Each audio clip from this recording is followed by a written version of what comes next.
Hey, it's Alan, and I just wanted to let you know that you can now listen to the ongoing history of new music early and ad-free on Amazon Music, included with Prime.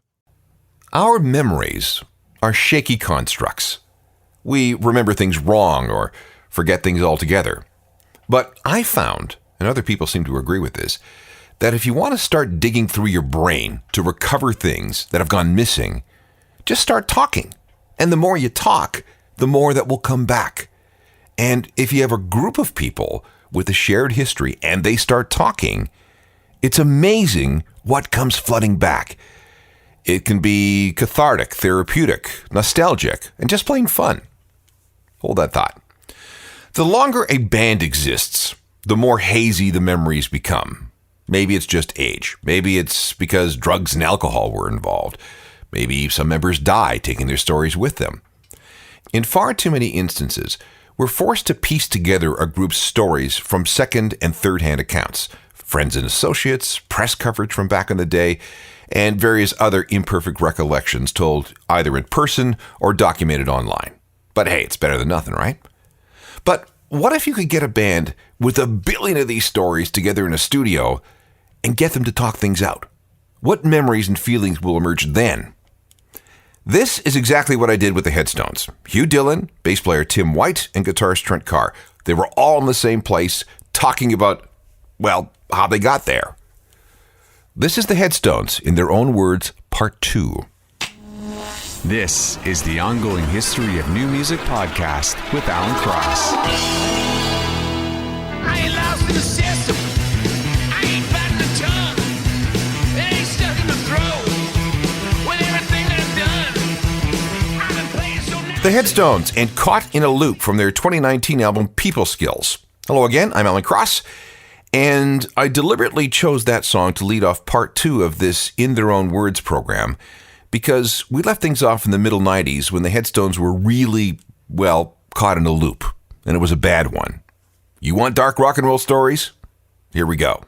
Do you remember any more really scary incidents? I mean, thousands of them. Driving. Tons. Yeah, some of them we just don't want to get into because you could, it's just it's shocking. It's shocking, And, this is very Frankie Venom territory. Well, Frankie and I, when we first started playing with Teenage Head, Frankie and I were like brothers. Frankie, because I remember our crew and Trent, who has red hair, so it was always funny because Gord Lewis did, and them watching me and Frank, and there was a van going through, remember we were playing that place in Kingston, like an outdoor, we were playing some outdoor festival, and Frank and I, like bumper hitching in the wintertime when you're kids, you grab the back of a bus and you put your heels down and you're going through the snow. So that's how I grew up. It was like before Jackass was invented, we were playing Jackass. Yeah. And so Frankie and I are on the back of a van, and he's like, let's see how far you can go. And so I thought, I'm gonna hold on to this thing. So my feet slip out, Frank's feet slip out, and we're both being dragged across this. I think you were holding a beer, actually, in my hand, so it looked hilarious. And still got it. Yeah. Didn't smell it drop. And Trent and I would go over to Frank's place, and we'd hang out. And so, and Gord Lewis was always such a huge fan that gave us confidence because he was like, you guys can do it. We'd sat in a hotel room with Gordon. Oh, that was like one of those crazy moments because I grew up idolizing Teenage Head. It's one of the first records I bought that was a rock record, and I learned to play guitar from Frantic City. And playing the solo on Wild One, then I'm sitting there in a hotel room with Gord playing that guitar from that album cover. Oh my God, I'm playing that so I forget. He's hanging out with Frankie at the same time. It was hilarious. It was like one of those. And they loved the band. They loved us, and that was a real. And they're always big supporters. Because the Hip gave us the nod and said, we're going to give you some gigs, but you guys are unpredictable, and but you're on your way and you're good. But it was Teenage Head who went, you're really good. When did things get so out of control that you realized that something had to change? When something had to change? Yeah. When I tried to clean up, I did clean up, and then by the time we did Oracle for Hi-Fi... so this is about 2002, 2003. Yeah. Yep. And I relapsed, and because they always told me, you can't... you're never going to clean up unless you stop playing in the band, and I didn't believe it. I thought, I can do it, and then I realized I can't. So the band was an enabler for you? Or Yeah, the totally. atmosphere of the band was... Yeah, it was going on the road. Just everything about it is a bad place if you're trying to get straight. Yeah. Yeah, I mean, can't bad do hours, bad food, no sleep. And no available drugs, no available structure. alcohol. I remember feeling like an enabler at some points because he would be in such a bad state that I knew if he had a couple of drinks, he would be in a better state to play a show and even just to get along with, Yeah. Like there's a certain level of not sobriety. There was Darkness. a weird, It's darkness. either you're too down on heroin or you're too up on something else. So like I'm finding the medium, like you could sort of figure out where that cocktail mixture would be perfect. Yeah, we always tried to And it figure was it like, out. it wasn't a good situation, but, So the band breaks up when?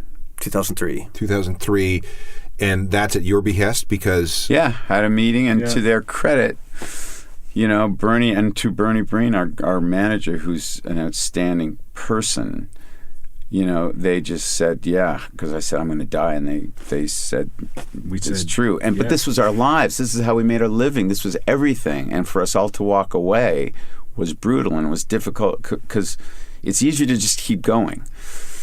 And everyone got it, and it was brutal. It was, I had to go get a job cutting down trees and, watching my hand as I put wood in the wood chipper, and I'm beside some kid who, I want to play in a rock and roll band, and I'm just so, I can't make eye contact with anybody. I'm just so oddly depressed and beat.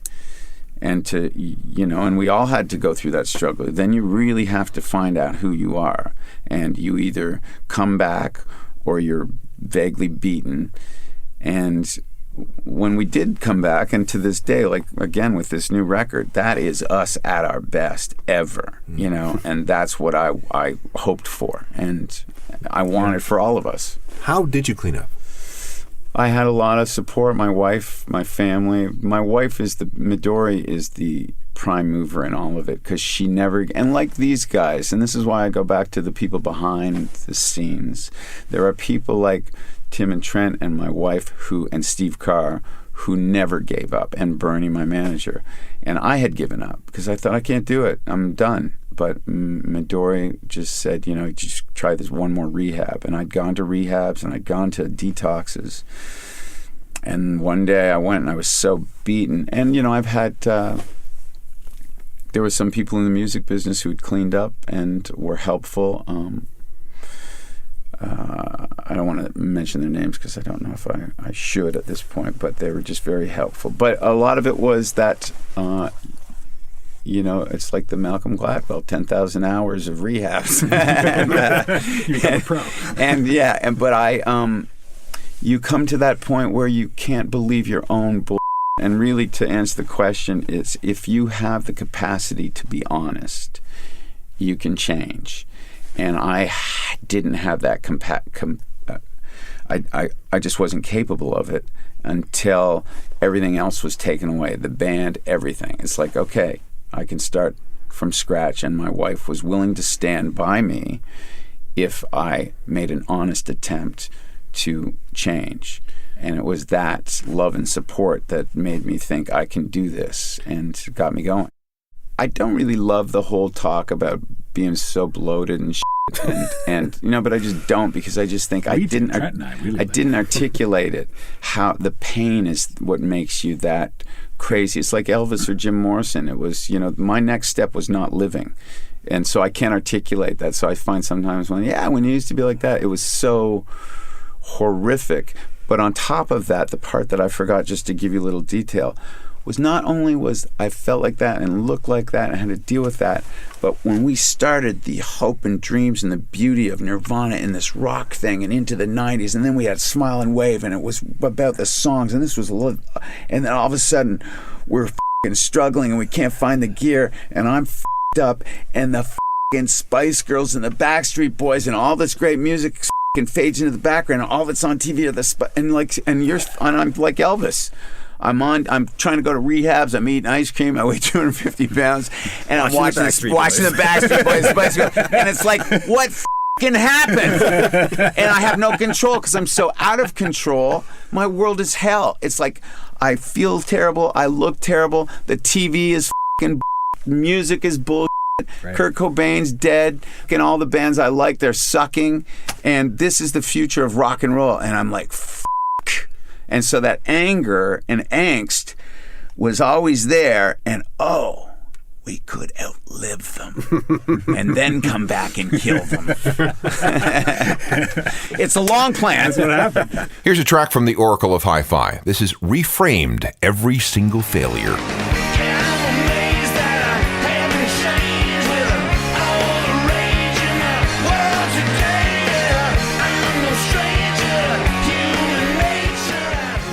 Reframed Every Single Failure from the Headstones' The Oracle of Hi-Fi album, the last record before the breakup.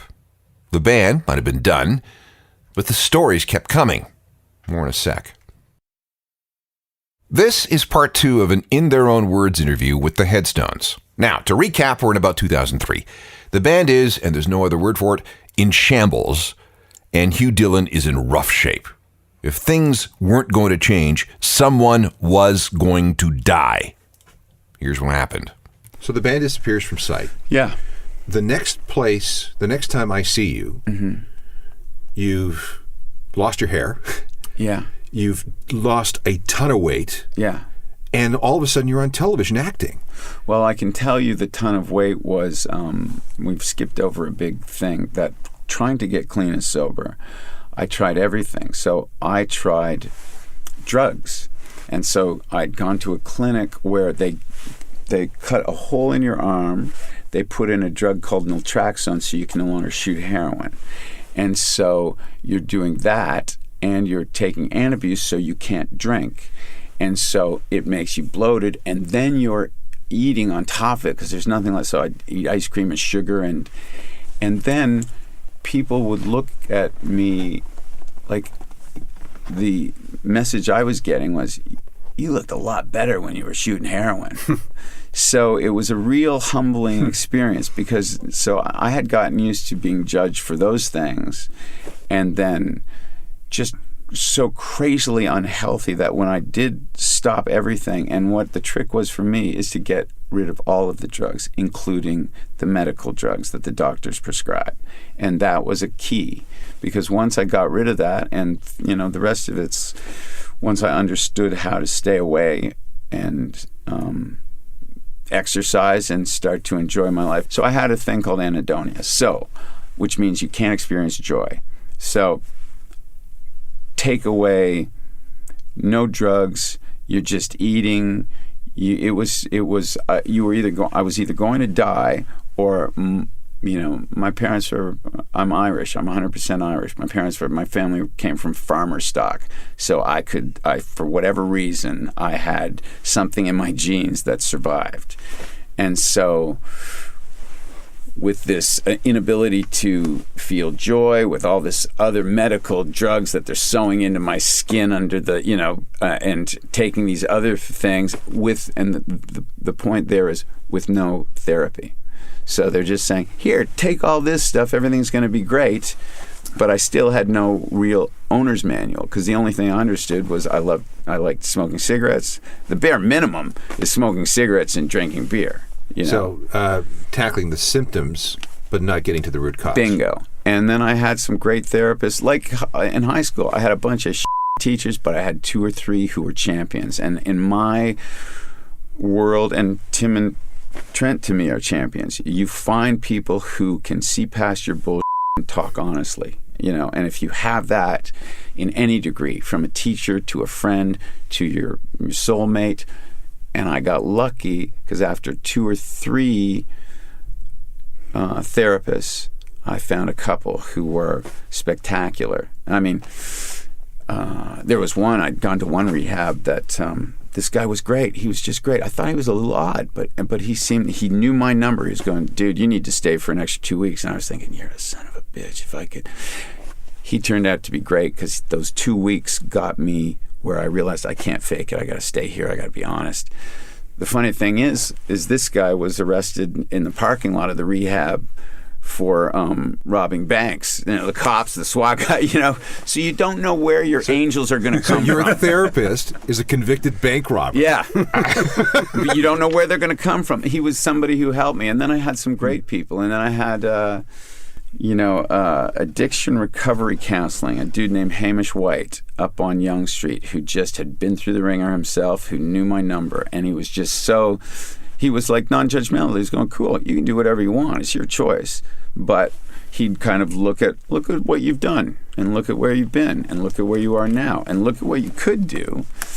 Just a lot of really thoughtful people who cared, and I was out of the music business, and I had not yet kind of re-entered into any of the entertainment. So to your point, by the time you saw me on TV in Flashpoint, or whatever you did, It was Flashpoint. Yeah, I had gotten a few months clean and sober, and I had done a movie called Down to the Bone with Vera Farmiga that got to Sundance. So it was that first year after the Headstones. I'd been chopping wood, trying to make ends meet. I got a voiceover gig, and I got this job. Oh, speaking of voiceover gigs, you and I have competed for the same accounts a couple of times. Oh, wow, funny. Yeah. And every single time, I've lost. Well, you shouldn't have, because I listen to your show, and I think you're one of the authentic people who honestly understand music. Well, thank you. And so many of the times But I would like that GM account, please. Yeah. All right, that's Hugh.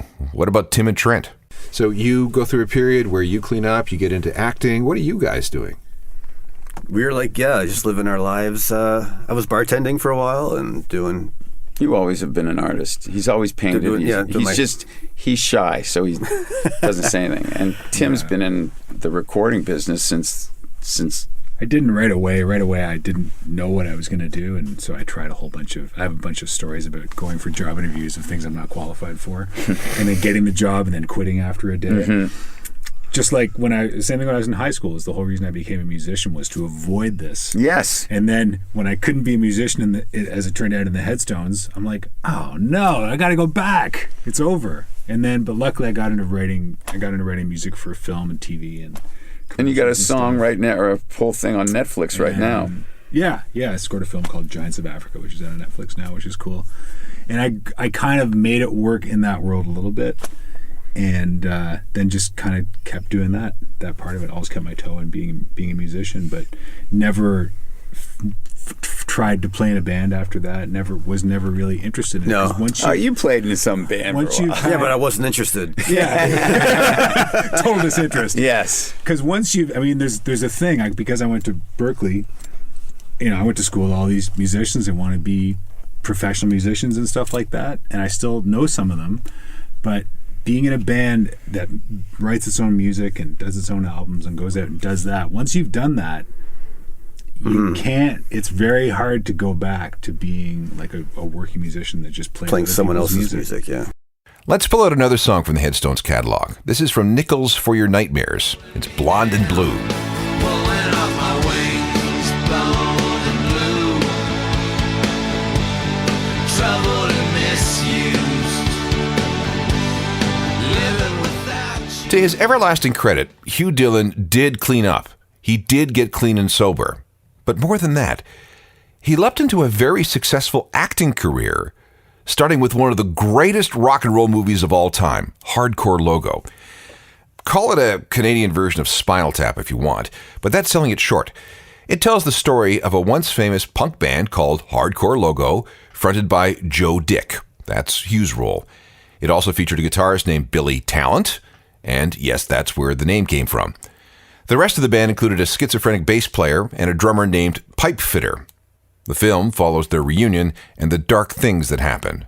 Shocking ending, too. Fantastic film. If you've never seen it, get on that. Here's Hugh again. And then how many movies have you done? I forget. I always just, as soon as you ask me that, I blank out, but I always go to Hardcore Logo, because that was again, the champions, Bruce McDonald and Callum. They didn't judge. They just corralled my energy and my talent, and so Hardcore Logo scared me. You and Hardcore Logo scared me. I was clean and sober for that. First thing I ever did, that was my first experience with sobriety. I couldn't handle it as soon as it was done. I went right back to doing what I was doing. But I made a pledge to those two guys, Callum and Bruce, that I'll stay clean and sober and we'll nail this. And they were so good to me. They taught me camera angles. They taught me how to learn my dialogue. They that was the school of filmmaking. So when I did graduate to working with Americans who didn't know me at all, and I auditioned, and all of a sudden I'm working with Vera, and I'm in New York, and we're shooting, and I know no one, and I don't have the comfort of having my band with me. You rely on the people who. Let's get into something from that movie. This is the fictionalized band fronted by Hugh. Hardcore logo with "Who the Hell You Think You Are." Get back home at 10:15. Who the hell you think you are? Your wife and kids are all in bed. Who the hell you think you are? Pour yourself another boy. Hardcore logo, the band from the 1996 movie featuring the Headstones, Hugh Dillon as the doom singer Joe Dick. Here's more from Hugh about his acting career. But it was those things. So I was clean and sober, and I went when anything I did was I have to believe in it 100%. I can't phone it in. I can't fake it. And that's what helped me get clean and sober. Follow it. Follow your instinct. And then I did the Sundance thing, and that got me. Vera said, you can act. You need to go to L.A. You need to get out of Canada and Toronto. You've been there too long. People know you as that. That's never going to help you. And that was 6 months into sobriety.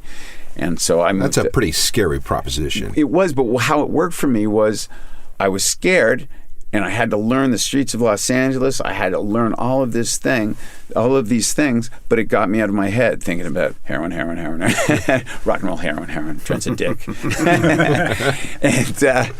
And that's really what saved me because, to this day, I've got a show that I'm working on with Taylor Sheridan. I met Taylor Sheridan. Vera got me to L.A. It's like I did Wind River with Taylor, and Taylor loved rock and roll, and so it allowed me to grow, and that's what I needed to do. I needed to get out of,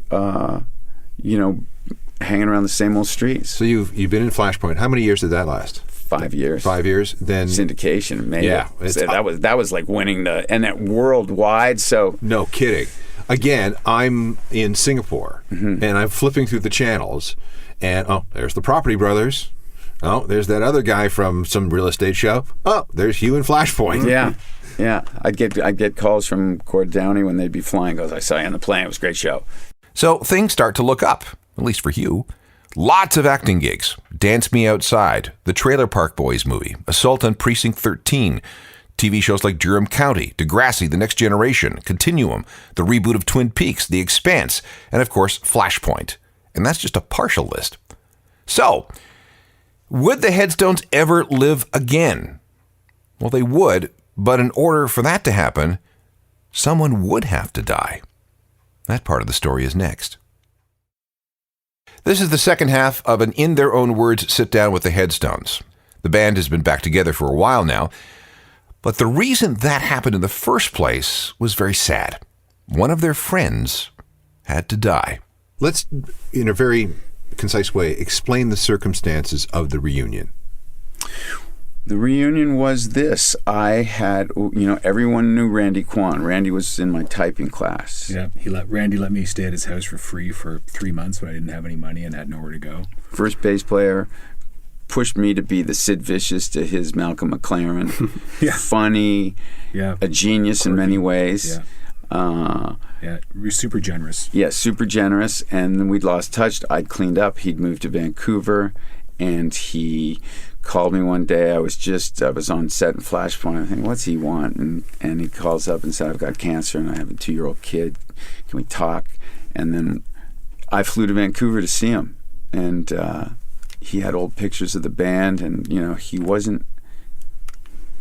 It's when you've got a friend who's dying of cancer and you realize you can't talk about tomorrow or the next day. You've got to always talk about in the moment or the past, and it's what he wants to do, and he knows I'll do anything for him or get him anything he needs. And he saw how far the band had gone to the point where we broken up. Yeah. And then after the years of Hugh, going on to becoming an actor and stuff, and he's dying now.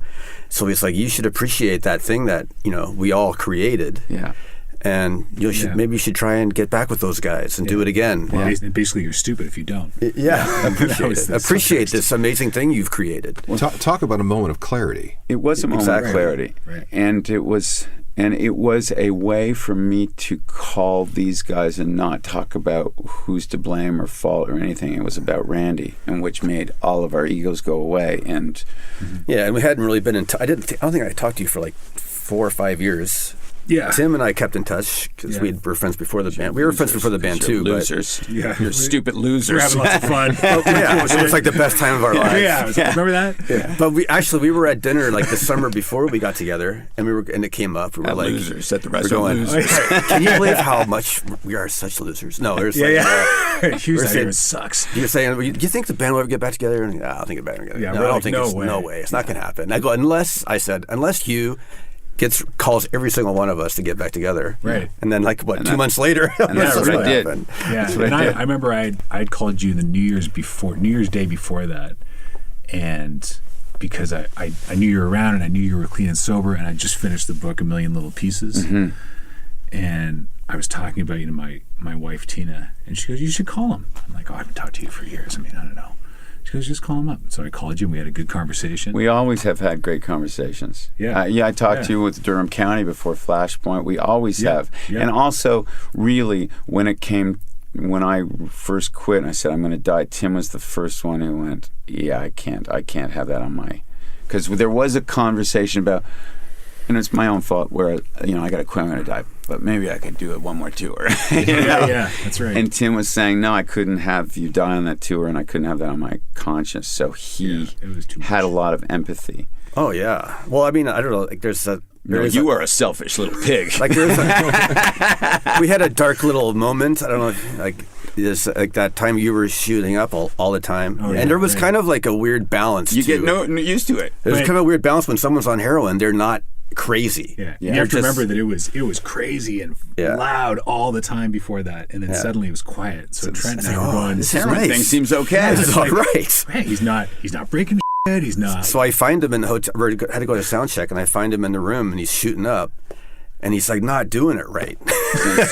Set them so wasted. I can't find it's like it. the needle's falling out of his arm. You're gonna kill yourself, man. Yeah. So I helped him. I helped him because I knew he was gonna figure out a way to do it. I'm not going to cure his addiction this second.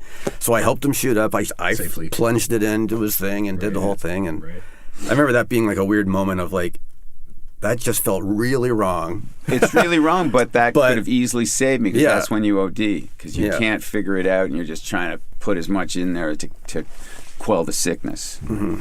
Yeah. So, Randy, the conversation with Randy provides this moment of clarity. Do you get together for a benefit for him? We played at the Sound Academy, which was like, 2,500 people. We hadn't played in 8 years or whatever.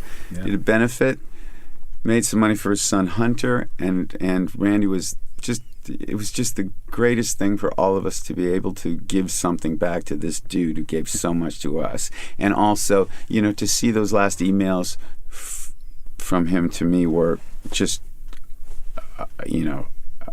heartbreaking, and because it's all about his child who he's not going to be there to see. And like, if we can just do anything to help with that kid's education, and he got me to be his godfather, and whatever I can do.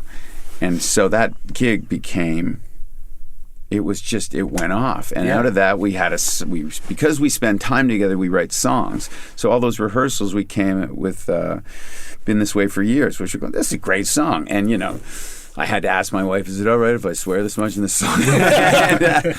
and she said it fits in that one, and fair enough. So the Love and Fury is the comeback. Yes. Yeah. And it was because of Randy, and it was because of that song. And then Trent, instinctively, I'm able to shut my mouth and my mind off and just hear the music. And with these guys, I'm able to do that.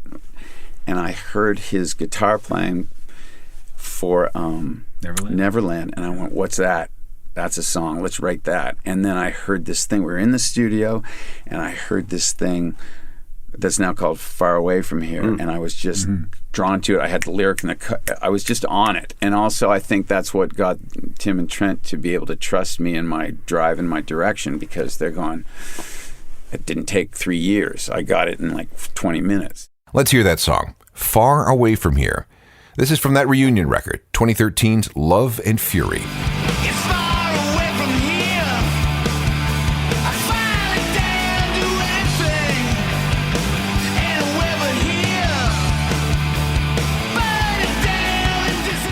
The Headstones with Far Away From Here from the 2013 reunion album Love and Fury. And that reunion has stuck. So this leads to Little Army, which is one of our greatest achievements as a band and as songwriters. Why? Well, right out of the gate, I heard his riff for Devils on Fire, and I went, whatever the that is, I want to be a part of. Yeah. And by that time, we had Chris Osti co-producing with us, and he produced some solo stuff. I brought him. He was on Love and Fury too, and that was the other thing. These guys are going, well, who's this guy? And I'm going, he's a really decent, egoless dude who understands how to make our kind of music. And then they instantly took to him, and he was all of those things, and he can take your best qualities and make it. He can perfect it. And Little Army became all the things. Little Army was the blueprint for People Skills. Mm-hmm. It totally feels like part one, and People Skills is part two. Yeah. We recorded both at Bathhouse in Kingston, outside of Kingston. and as Gord was passing away too, so I had a lot of issues to deal with, and I had a lot of things I want to do, but in that I had a lot of gratitude. And Little Army was, I think, I was so grateful for our fans. I was grateful for the band. It doesn't last long. It lasts about 40 seconds. You can see it. And then right back to this. Straight off, though. Yeah, but it is in there. And that album was, I just love those songs. I love them. I'd have little MP3s or whatever I'd be able to listen to in the car as we built them, so I could start to see where the flaws are or where I don't like that. Let's change it, and that isn't good enough. And then it got to be perfection. And I look at Tim. He's been in the his ability to disassemble a song and pick out the problems that I can't articulate because he's a musician. And I'm a lyricist and a singer. I don't have the same skill set. We're great. And then Trent's just got a natural talent. But he's like a painter. You've got to, because he can play it any different way depending on how he feels. If he's not paying attention, he plays a different way. So I'd be focused on him. That. And it's like frustrating for them. What? And you've got to put it on tape. It's like, for example, this solo he did on Dimes and Pennies, which is one of my favorite solos. I'm a rock and roll fan. These guys are my favorite musicians. And I'd be in the room because I'm now producing, and they're like, first of all, they just don't buy that I'm producing, but my anger will make them. Let them out. Yeah. Well, but it's the anger which makes them, okay. And then it's when I pick out what they've done and can now go to Chris, play it back. Play him back the other one. Do you see that? And it's because I can hear it, but I can't articulate it. Yeah. And so now I can say exactly that little thing. That is magic. We're fundamentally broken. We no longer question ourselves. Has nobody noticed? The quietest call for help. I guess we're figuring. There's the Headstones from 2017 and the Little Army record, which, as we've already discussed, led into the People Skills album from 2019. I want to play something a little different to finish off. Throughout these last two programs, we've learned about the long relationship between the Headstones and the Tragically Hip. Here is a recording of Hugh and the Headstones singing with the surviving members of the Hip at a gig in Kingston.